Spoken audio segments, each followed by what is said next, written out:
Les abelles fan una funció molt important. Pol·linitzen el 40% dels aliments que mengem. A l'any 2016 es va detectar un nou i greu problema, la vespa asiàtica o vespa velutina. Aquest és un animal invasor que en poc temps ha conquerit pràcticament totes les comarques de Catalunya.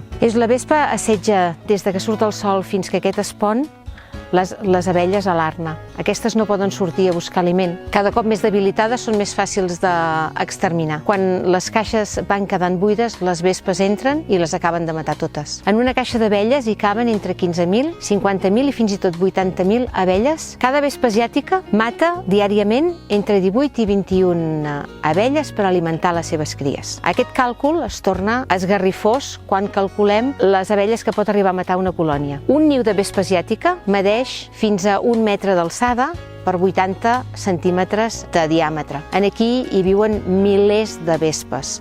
Llavors el càlcul es transforma entre 800.000 fins a 2,5 milions d'abelles diàriament. A Cantàbria fa una miqueta més de temps que hi va arribar-hi la vespa. Fins i tot els estudiants estan fent patrulles per anar a destruir nius. Aquí el departament va adquirir uns quants trajos especials que va repartir a les associacions d'abellaires, al mateix temps que uns quants celebrets, esperant que així els abellaires vagin a buscar el trajo i amb el celebret, com aquell que caça papallones, acabin amb l'atac d'aquest animal tan i tan cruel amb les nostres abelles. Per tant, ens cal reivindicar, perquè si no aquesta vespa, aquesta invasió, serà tan o més greu que en el seu moment ho va ser-ho la fil·loxera.